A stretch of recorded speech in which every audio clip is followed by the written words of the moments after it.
சூர்யா அப்படிங்கிற ஒரு ஆக்டரை பற்றி சொல்லணும் அப்படின்னா ஜென்ரலாக அவர் நிறைய விஷயங்கள் பண்ணுவார். ஆனால் அது பெரிய அளவில் வந்து பேசப்படாது. உதாரணத்துக்கு அவர் வந்து 24 அப்படின்னு ஒரு படத்தில் ஆத்ரேயா அப்படிங்கிற ஒரு நெகட்டிவ் கேரக்டர் ஒன்று பண்ணியிருந்தார். அந்த கேரக்டர் பார்த்தோம் அப்படின்னா மங்காத்தா வந்து கிட்டத்தட்ட ஒரு 10 வருஷத்துக்கு மேலே இருக்கும். ஆனால் இன்றைக்கு வரைக்கும் விநாயக் மகாதேவ் கேரக்டர் பேசுகிறோம்.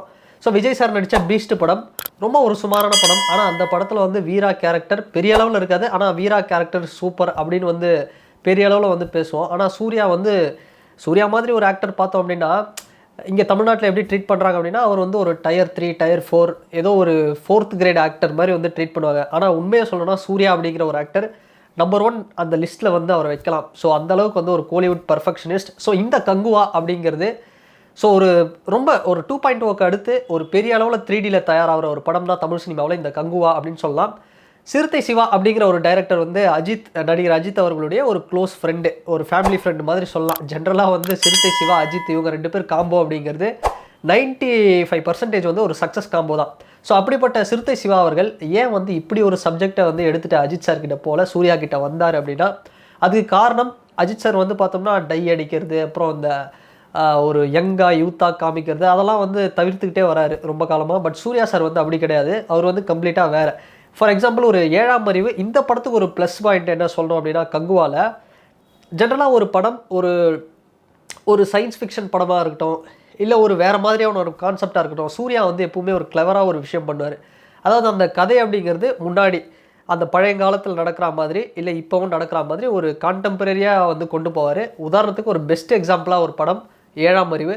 அந்த படம் வந்து சூர்யா அவர்களுடைய கரியரில் ஒரு சக்ஸஸ் படம் தான், ஒரு சூப்பர் படம் தான். ஸோ அந்த மாதிரி இருக்கும் அந்த படத்தோட கண்டென்ட் அப்படிங்கிறது. ஸோ அந்த டைமில் வந்து அதை தேவையில்லாமல் சில நெகட்டிவ்ஸ்லாம் வந்து போட்டாங்க. ஆனால் ஒரு சூப்பர் படம் அப்படின்னு சொல்லலாம். அந்த படம் வரலாம் போதி தர்மர் அப்படிங்கிறவர் வந்து பெரிய அளவில் வந்து இங்கே தெரிஞ்சிருக்காது அப்படின்னு சொல்லலாம். ஸோ அந்தளவுக்கு வந்து ஒரு சூப்பரான படம். ஸ்டார்டிங்கில் பார்த்தோம்னா போதி தர்மர் அவருடைய அந்த சப்ஜெக்ட் போவோம். அதுக்கப்புறம் வந்து இப்போ கரண்ட்டில் நடக்கிற அந்த ஒரு விஷயம், ஸோ இன்றைக்கி வந்து வைரஸ், கொரோனா இது மாதிரியான ஒரு விஷயம்லாம் வந்து சைனா இது மாதிரிலாம் வந்து கனெக்ட் ஆகும். ஸோ அதுக்கப்புறம் பார்த்தோம் அப்படின்னா வந்த படம் ஒரு பெஸ்ட் படம் 24 பார்த்தோம்னா வெவ்வேறு காலகட்டத்தில் வந்து நடக்கிற மாதிரி இருக்கும் அந்த டைம் ட்ராவல் கான்செப்ட் அப்படிங்கிறது. அதுலேயும் வந்து அப்பா, பையன், இன்னொருத்தர் வந்து வில்லன் அப்படின்னு வந்து ஒரு சூப்பரான கேரக்டர் வந்து பண்ணியிருப்பார் சூர்யா சார். அந்த கேரக்டருக்கு என்ன தேவையோ அதை வந்து பக்காவாக பண்ணியிருப்பார். தசாவதாரம் அப்படிங்கிற ஒரு படத்தில் கமல் சார் வந்து பண்ண ஒரு நெகட்டிவ் ரோல் எப்படி வந்து ஒரு பயம் தரும், ஃப்ளெக்சர் அப்படிங்கிற ஒரு கேரக்டர் தமிழ் சினிமாவில் ஒன் ஆஃப் த பெஸ்ட் அப்படின்னு சொல்லலாம் ஒரு வில்லன் நெகட்டிவ் கேரக்டரில். அது மாதிரி சூர்யா அவர்களுடைய கரியரில் ஆத்ரேயா அப்படிங்கிற ஒரு கேரக்டர் வந்து ஒரு பெஸ்ட்டான ஒரு வில்லன் கேரக்டர் அப்படின்னு சொல்லலாம். ஸோ அந்த மாதிரி வந்து ஒரு சூப்பராக இருக்கும். ஒரு பெரிய அளவில் ஒரு சூப்பர் கேரக்டர் இந்த ஆத்ரேயா அப்படிங்கிற ஒரு கேரக்டர் ஒரு கலக்கியிருப்பார். ஆத்ரேயாலே பார்த்தோம்னா ஒரு வயசான ஒரு முகம், அதை பார்க்கும்போது ஒரு பயமாக இருக்கும்.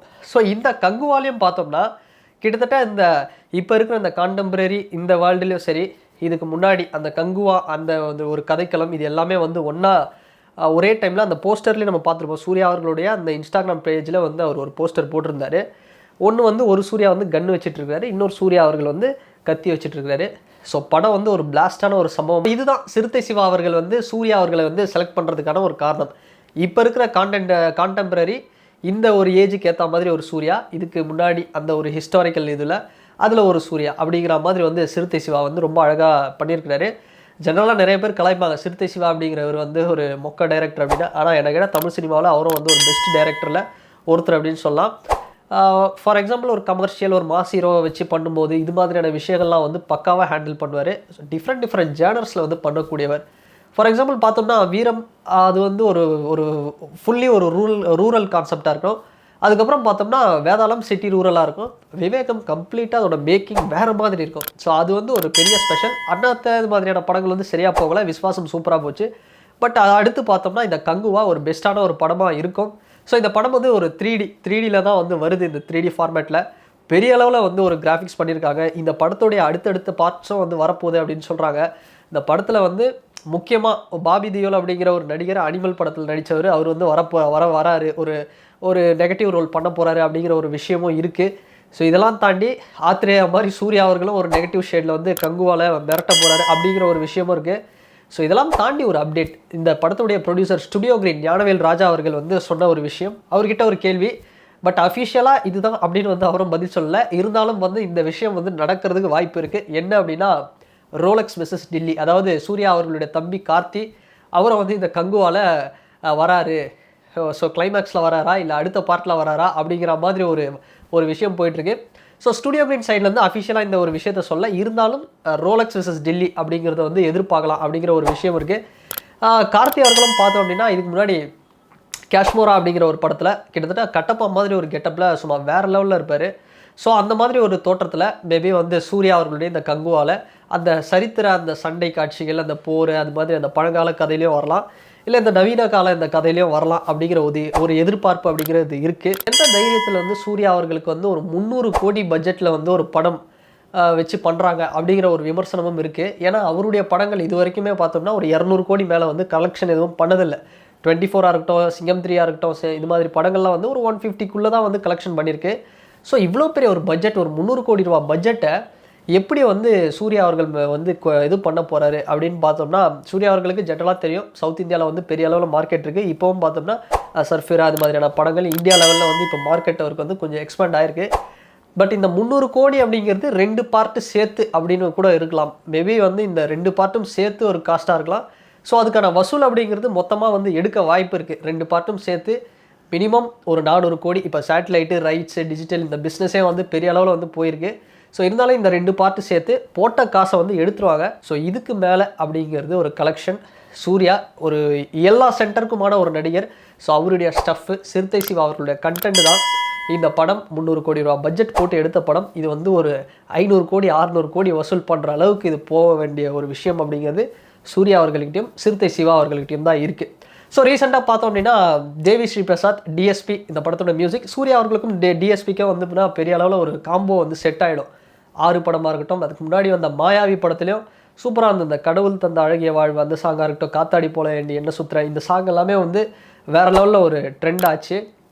அதுக்கப்புறம் வந்த படம் 6, குறிப்பாக சிங்கம் பார்ட் 1 இருக்கட்டும், 2 இருக்கட்டும், இதில் வந்த பாட்டு, குறிப்பாக சிங்கம் 1 வந்த பாட்டெல்லாம் வந்து பெரிய அளவில் வந்து தமிழ்நாட்டே வந்து ஒரு கலகு ட்ரெண்டிங்கில் இருந்த பாட்டு. ஸோ அந்தளவுக்கு சூர்யா அவர்களுக்கும் தேவி ஸ்ரீ பிரசாத் அவருக்கும் வந்து பார்த்தோம்னா ஒரு சூப்பராக செட் ஆகிடும். அண்ட் ஃபயர் சாங் குறிப்பாக சொல்லணும்னா ஃபயர் சாங் ஒரு வேறு லெவலில் சாங்காக தான் இருக்குது. அது கேட்கும்போதே வந்து அந்த புஷ்பா வைப் அப்படிங்கிறது இருக்குது. இன்னும் டிஎஸ்பி அந்த கம்பேக்கில் தான் இருக்கார். ஸோ அந்த வேறு லெவலில் அந்த வைப்பில் தான் இருக்கார், புஷ்பா வைப்பில் அப்படிங்கிற மாதிரி வந்து ஃபயர் சாங் இருக்குது. இதெல்லாம் தாண்டி அந்த படத்துடைய லிரிக்ஸ் அப்படிங்கிறது ரொம்ப வெயிட்டேஜாக இருக்குது. ஒரு 18ஆம் படி கருப்பு, மதுரை வீர ஐயனார், அது மாதிரி ஒரு காளி சிவன் சாங் மாதிரி சும்மா வேறு லெவலில் ஒரு வைப் அந்த பாட்டு வந்து இருக்குது, தருது அப்படின்னே சொல்லலாம். இதை தாண்டி வந்து இன்னும் சில விஷயங்கள் இருக்குது. அது என்னென்னா, இது வரைக்கும் தமிழ் சினிமாவில் சில ரிலீஸ் ஆகாத சில டெரிட்டரி, சில கண்ட்ரீஸ்லேயும் இந்த படத்தை வந்து சில லாங்குவேஜஸ்லேயும் வந்து ரிலீஸ் பண்ணணும். ஓவராலாக பார்த்தோம்னா ஒரு 38 லாங்குவேஜஸில் இந்த படத்தை வந்து ரிலீஸ் பண்ணணும் அப்படின்னு வந்து சொல்லியிருந்தாங்க. இது வந்து ஒரு மீமாக கூட வந்து பார்த்தேன். இது வந்து சூர்யா அவர்களை வந்து ரொம்ப கலாய்க்கிற மாதிரி, ரொம்ப ஒரு மட்டம் தட்டுற மாதிரி கூட போட்டிருந்தாங்க. ஸோ அது வந்து போடுறது சில பேர் வந்து போட்டு தான் இருப்பாங்க. அது என்னென்னா, ஒரு பப்ளிக் பிளேஸில் வந்து மொத்தமாக எண்ணி பார்த்தாலே ஒரு 38 பேர் இருக்க மாட்டாங்க. உங்களுக்கு இந்த சூர்யா படத்துக்கு எதுக்கு வந்து ஒரு 38 லாங்குவேஜ் அப்படின்னு சொல்லியிருந்தாங்க.